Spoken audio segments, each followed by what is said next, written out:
Bill Belichick is working to steal one of Boston College's best recruits, and preventing this will be a huge test for Bill O'Brien and his recruiting staff.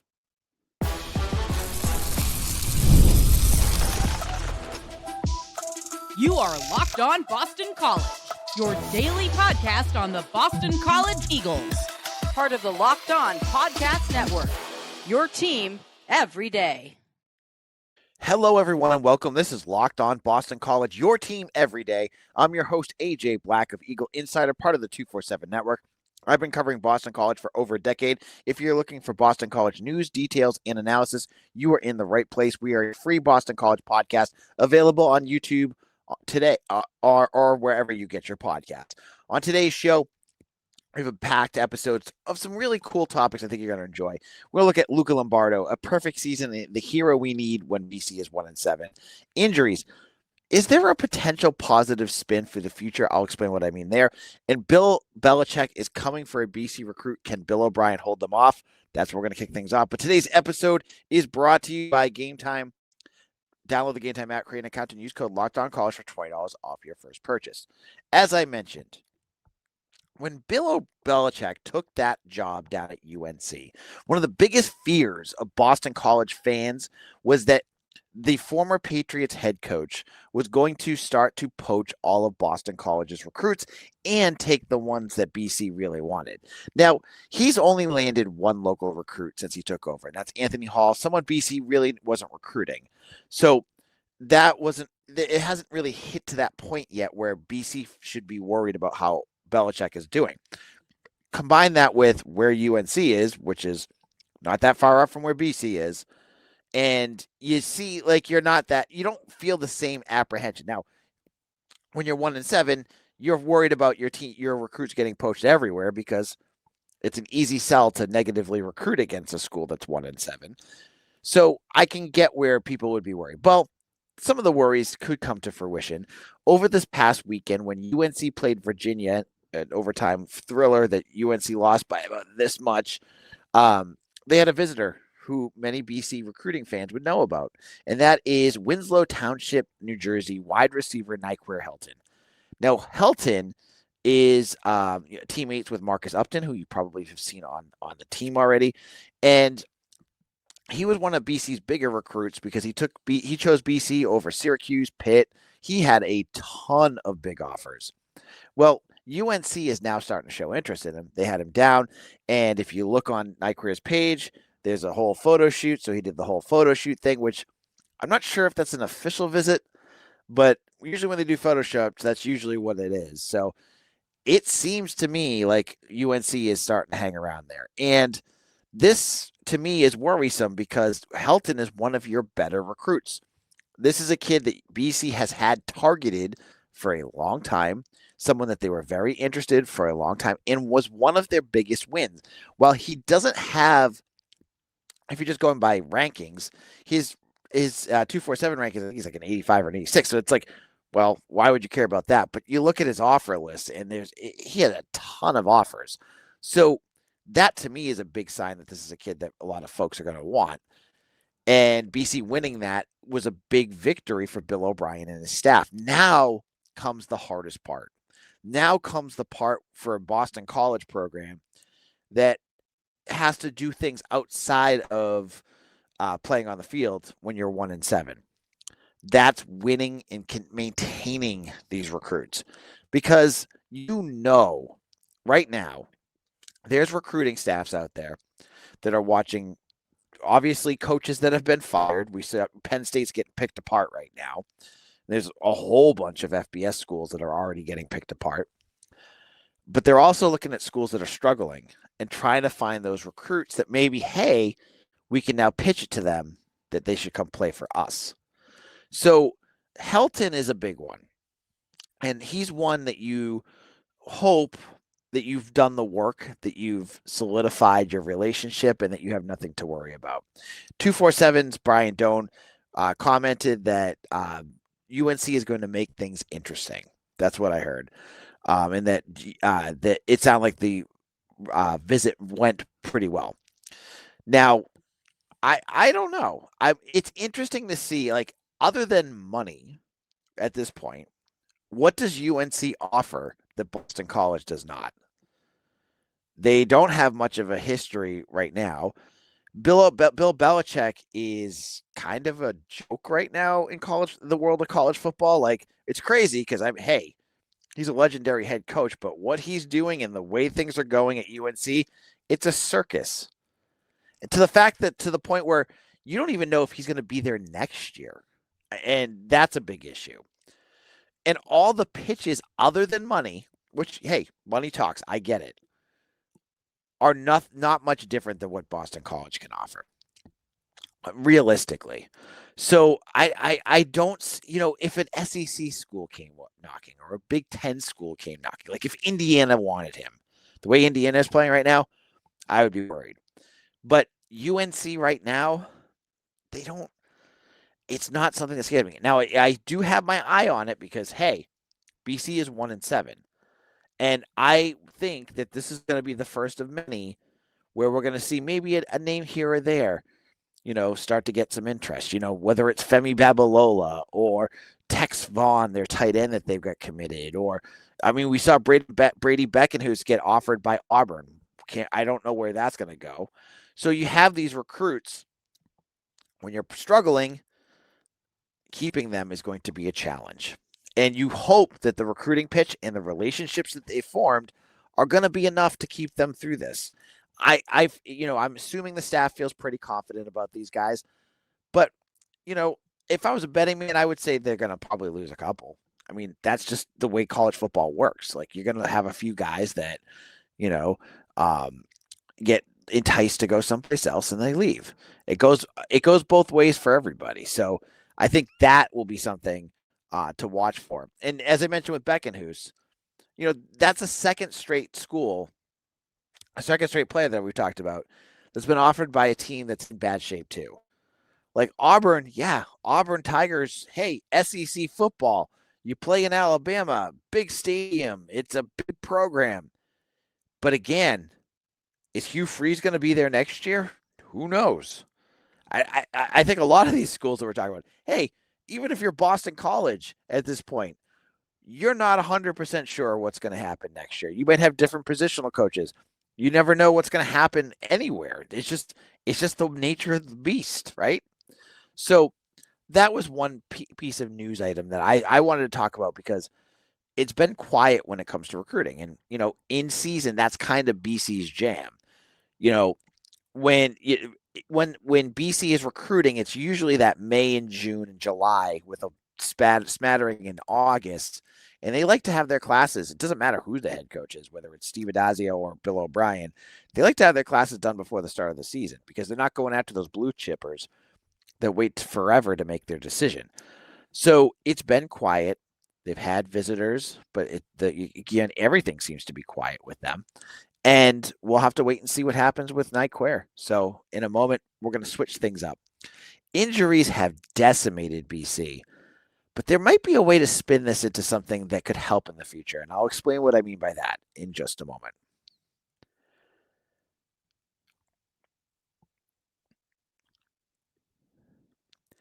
College football is back, and I couldn't be more excited. The tailgates, the rivalries, the energy in the stands. There's just nothing like it, but let's be real. Actually getting tickets can feel more of a battle than the game itself. Endless queues, hidden fees, prices jumping at checkpoint. That's why I use Game Time, the app that gives the best advantage to the fans. It's the easiest way to score last-minute tickets at the best prices with no surprise fees. What you see is what you pay. With BC struggling, I knew if I went to Game Time, I would get good prices. But it's not just BC. I was interested in Patriots tickets, and I continually get alerts of new sets of tickets available at unbelievable prices. And when I'm ready to go to a game, I'm going to go through Game Time. So take the guesswork out of buying college football tickets with Game Time. Download the Game Time app, create an account, and use code LOCKEDONCollege for $20 off your first purchase. Terms apply. Again, that's promo code LOCKEDONCOLLEGE for $20 off. Swipe, tap, ticket. Go download Game Time today. Locked on Boston College, AJ Black here. Thank you all for joining me, and to all my everydayers, all of you who are first listeners, who make us your first listen every day. Thank you so much. having us as part of your daily routine is so important. And I'm glad you spend that 20, 25 minutes every day to get your Boston College news from a trusted source. I appreciate you, each and every one of you who have subscribed and follow along for this crazy ride of Boston College football. Now, one of the big issues this season has been the injuries. Now, if you ask Bill O'Brien, he says it's not an excuse. And hey, he's right. The bigger issue, and this is a whole other conversation, and I think I had it last week, was injuries happen to everybody. When you pull up an injury list for Syracuse or Wake Forest or Florida State, it's as long as BC's. But the big issue here is that BC doesn't have the depth. They have not had the depth this year because, as I have said before, they didn't do well in the transfer portal. The depth pieces you brought in haven't made the difference that you needed them to. But I'm looking ahead. I'm looking ahead to next year. And look at some of these injuries, players that we haven't seen all year. And I wonder to myself, could these players come back in 2026 and give you that depth that you need? Because right now you're building players that are going to be ready to play for next year. Whether it's a freshman like TJ Green or Kalen Chudzinski, even, Dawson Pugh, Robert Smith. You get these young guys, they're getting those snaps.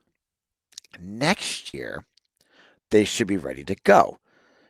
But how nice would it be? What kind of luxury would it be if some of the guys that you have that are out can medical redshirt and come back next year?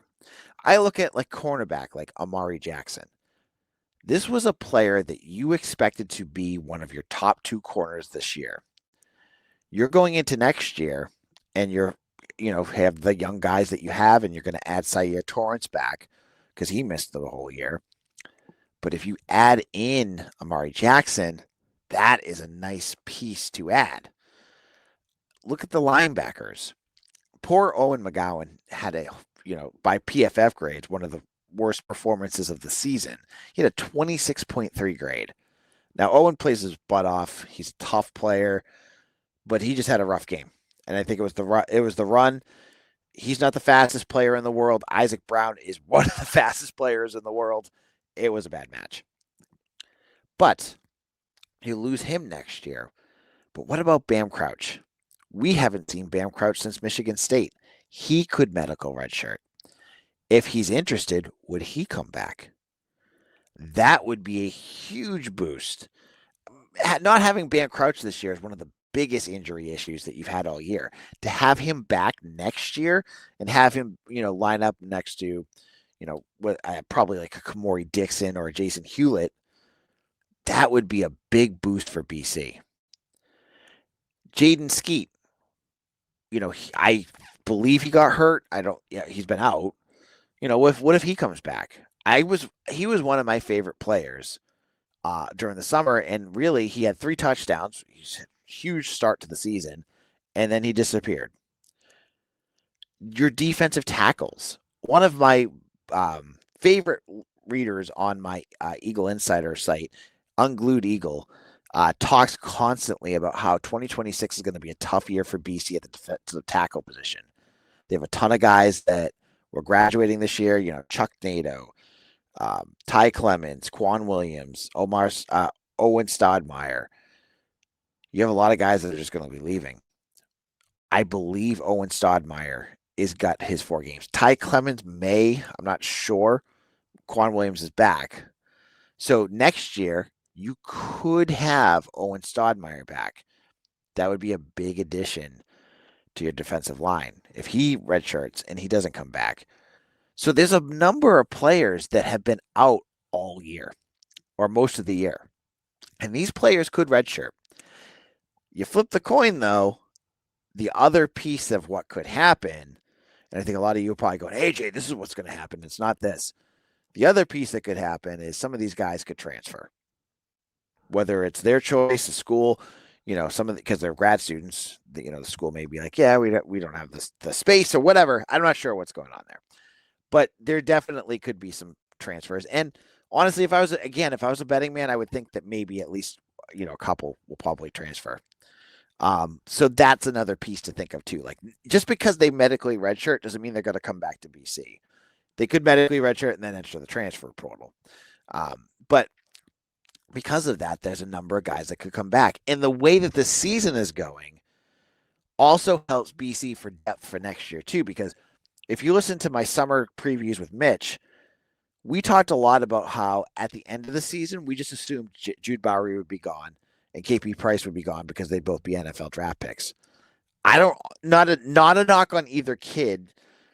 Bowery has been bitten again by the injury bug and hasn't played as well as he has in the past. And Price, yeah, he had a great game against Michigan State. Against Louisville this past week, making some turnovers, but he hasn't shown that he's an upper echelon safety. So he has a lot to prove too. They both have a lot to prove. Could they come back as well?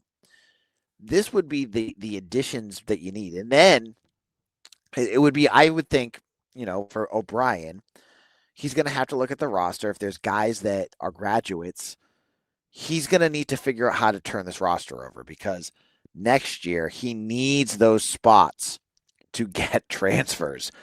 Having these guys come back will be good. That'll add the depth to the guys that you already had, but you need to add other players. You cannot go into next year with the edge rushers you have.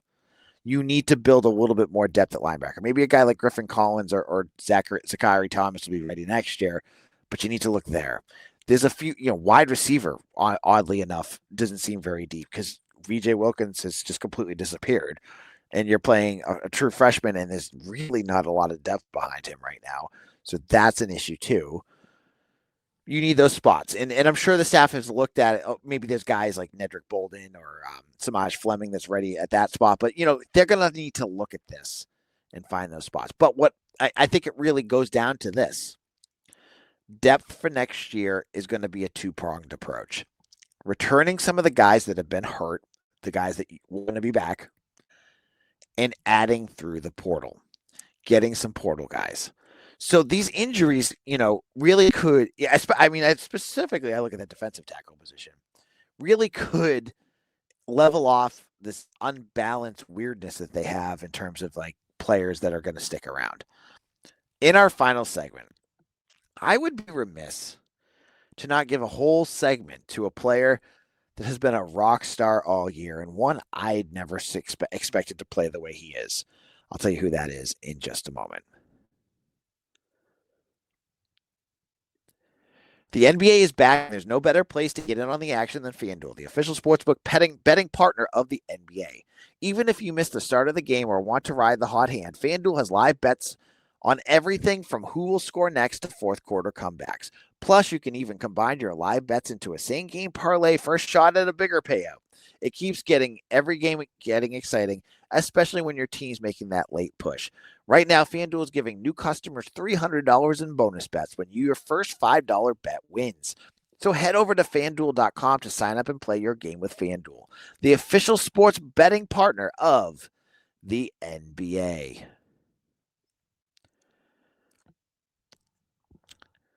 Wrapping things up here at Locked On Boston College, I'm AJ Black. I want to shout out every one of you who have made us your daily listen every day. Make it part of your routine. You take your dog for a walk, turn on 20 minutes, listen to hear what my thoughts are on Boston College football. You're doing a workout at the gym, I can get you through those reps that you have to do on the bench press. I'm here for you. Make sure you hit that like and subscribe wherever you're listening. So I have been, if you've been listening to my ad reads, some of them are asking for like, who's the MVP of this weekend? For like 3 weeks straight, I was picking the other team because it was impossible to pick a player for BC. Looking back at the season, there's been a few guys that have had big moments. Reed Harris has looked pretty good. I love the play of Kalen Chudzinski. He's looked great. Defense, yeah. Offense back, Dylan Larnigan had a few good plays. You've seen, Turbo have a little bit here or there. But when it comes all down to it, the MVP of the season to this point is a player I didn't even expect to do much at all this year. And I'll eat my humble pie on that. And that's kicker Luca Lombardo. I will tell you, as you all know, I went to about 15 camps this summer. I sat there in the 90-degree weather watching, complaining that I'm hot while they're all busting their butts out there. And one position, and I've talked about this on previous shows but during the summer, that still scared me. It was a position that has bitten BC in the butt for the past 12 seasons, and that was the place kicker. I watched countless drills, scrimmages, and everything in between, watching Luca Lombardo and Liam Connor battle to kick, and both of them struggling all summer long. There were a couple practices where I was like, oh my gosh, this is going to be another big issue for Boston College this year. So color me completely surprised that when the season starts, Luca Lombardo is one of 11 kickers now, and we're almost to November. We'll be out of November by the time he plays again, that has not missed a single kick all year. He's kicking 45-yard foot kicks. He's kicked multiple 50-yard kicks. He's 11 for 11. Look, in a season that looks completely lost, I never thought we would find a kicker that would rival Nate Freeze. And here we are. So this is a cool story. Luca Lombardo, I believe he's the one, I think he was a Syracuse soccer player that made a bunch of TikToks of him kicking. And then all of a sudden he gets a scholarship offer to come to Boston College. He unseats Liam Connor and becomes the starter. Look, everything else is falling apart. You had all these issues all over the field. The fact that we're now in November and the strongest part of your football team is your kicker blows me away. I never, ever, ever would have thought this would be the case. So that I think is cool. And Luca Lombardo, you take a bow for that one because, like, I don't think anyone had faith that BC in the midst of a year would. You just assumed when you're 1-7 that you get a kicker that's kicking 20 yards to the left every time they go up. You have a rock solid kicker, so that is very cool, and I think they got him for at least another year or two. So Luca Lombardo, I just needed to make sure that whenever there's things going on and BC is playing poorly, I still get a kick when he gets up there and it's a 47-yard kicker and he nails it every time. It's a cool moment. I know. Small victories at this point, right? Well, other things that are going on right now. As we said, we know the time of the Notre Dame game. It's a 3:30 start this weekend. It's on ESPN. Next weekend, we just found out the game against SMU is a noon game. It's weird that BC football put out posts about it, but didn't even mention this. It's the red bandana game. So it's a noon red bandana game against SMU, who just lost to Wake Forest. I'm not sure what's going to happen there. That was another big piece of info. And we will have Bill O'Brien for press conference tomorrow. So hopefully we'll find out some more. Very curious, and we can talk about this at another point. Is he going to stick with Grayson James? Is he going to go with Dylan Larnagin? As I said on yesterday's show, there's an argument to be made for both. We'll see what he does there. And we'll have more coverage. We're a week away from college basketball starting. BC tips off against FAU. We'll have coverage of that. So thank you all. Follow me on Twitter at AJBlack247. Check me out on Instagram, Facebook, Threads, TikTok, and Blue Sky. I hope to see you all there. And we'll see you all again tomorrow for another episode of Locked On Boston College, your team every day.